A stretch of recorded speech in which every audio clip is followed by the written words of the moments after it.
दिखा भाई इनको, बुला इधर। बोलो गुरुदेव की जय। मंदिर छोड़ सतगुरु रामपाल जी महाराज की जय।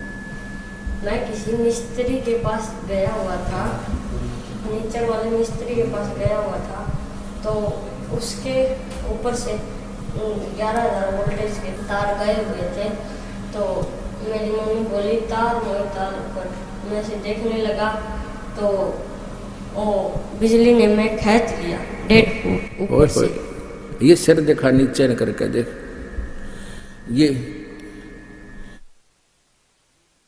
ये निशान पड़ रहा है लड़के का, ये नीचा कर गर्दन थोड़ी सी, ये देख उतर जागे हो। ओए होए होए, ये बंदी छोड़। ये तो 1 महीने के बाद ये सती थी, 2 उंगल पूरी आ जाए, इतना खड्डा था इस बच्चे का, पैर का अंगूठा देखो इसका है। अब तो ये बहुत ठीक हो गया ना, कति कंडेम होया पड़ा था उस दिन। अपने आत्माओं समर्थ का शरणाग हो, रंग होरी हो, कदे न हो ए काज राम रंग होरी हो। हमरा भक्त पे छोड़ी होई, तुम्हारा नाम ना लेवे कोई। परमात्मा कहते जब हमारे भक्ता पर आपत्ति आगी तो हमारा नाम कौन लेगा।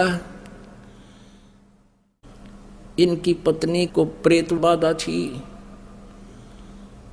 और उन्होंने सारे जंतर मंत्र करते रहे। मैं पढ़कर सुनाता हूं, बाकी शेष इन्होंने लिख कर दिया है। मैं भक्त सुरेश दास पुत्र श्री चांदराम निवासी गांव दनाना जिला सोनीपत, फिलहाल शास्त्री नगर रोहतक का निवासी हूं। सतगुरु जी के नाम उपदेश लेने से पहले मेरे घर की आर्थिक स्थिति बहुत ही कमजोर थी। परिवार का कोई भी ऐसा सदस्य नहीं था जो कि बीमार ना रहता हो। मेरी पत्नी को भूत प्रेत बाधा बहुत ही ज़्यादा परेशान करते थे। इतना ज़्यादा कष्ट रहने पर के बावजूद हम देवी देवताओं को बहुत पूजा करते थे तथा मेरी हनुमान जी में बहुत ज़्यादा आस्था थी। लेकिन घर में संकट पर संकट आते जा रहे थे, किसी भी काम में बरकत नहीं हो रही थी। पूर्ण परमात्मा सतगुरु रामपाल जी महाराज मेरे परिवार के होने के कारण हम उनको पूर्ण परमात्मा नहीं मान पाए, जिसका खामियाजा हमें कई वर्षों तक झेलना पड़ा। तभी गांव सिंहपुरा के निवासी भक्त विकास ने मुझे बताया कि आपके घर में पूर्ण परमात्मा जगत गुरु रामपाल जी महाराज आए हुए हैं और आप कहाँ सोए पड़े हो। तो मैंने कहा कि काल ने हमें कष्ट ही इतने दे रखे हैं कि वहाँ के बारे में जानने का टाइम ही नहीं मिला। सारा समय डॉक्टरों के चक्कर काटने में चला जाता है, ऊपर से आर्थिक तंगी भी बहुत रहती है। उस भक्त ने मुझे काफी समझाया कि पूर्ण परमात्मा की ऐसी दया हुई कि मैं संत रामपाल जी महाराज से नाम उपदेश लेने के लिए अक्टूबर 2010 में सतलोक आश्रम बरवाला में पहुंचा। नाम उपदेश लेने के बाद सतगुरु जी ने अपना दया का पिटारा खोल दिया और मुझे वो सुख अनुभव होने लगे जिनका वर्णन इस जुबान से कर पाना बहुत मुश्किल है। मेरी पत्नी को बहुत प्रेत सता रहे थे, सतगुरु जी की दया से अब वह पूर्ण रूप से ठीक है। 7 सितंबर 2011 को, अभी पिछले महीने की बात है, 7 सितंबर, मेरा लड़का मोहित उम्र 12 साल, जो कि मेरे कहने पर मिस्त्री को बुलाने के लिए गया था।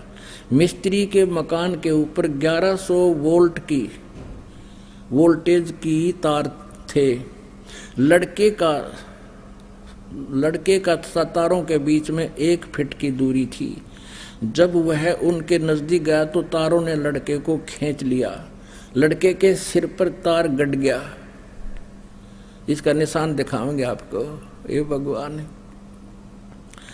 तथा मुंह जल गया। बिजली सारे शरीर में प्रवेश करके पैर के अंगूठे की हड्डी को तोड़ कर निकल गई। उसमें मेरे लड़के को सतगुरु रामपाल जी महाराज बहुत ही चमकदार शरीर यानी तेजोमय शरीर सहित दिखाई दिए। उन्होंने लड़के का हाथ पकड़कर छज्जे पर लटा दिया। फिर लड़के की और सतगुरु जी की बात हुई तथा जब सतगुरु जी जाने लगे तो लड़के ने पूछा, गुरु जी कहाँ जा रहे हो? क्योंकि बेहोश था उस टाइम लड़का और आत्मा से बातें हो रही थी। सतगुरु जी ने कहा, बेटा मैं तेरे साथ हूं, तू घबरा मत।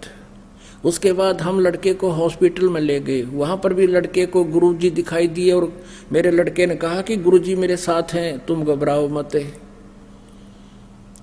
यदि आज हम परमेश्वर कबीर जी की शरण में नहीं होते तो हमारा लड़का जिंदा नहीं होता और हमें बहुत कष्ट का सामना करना पड़ता। बोलो सतगुरुदेव की जय।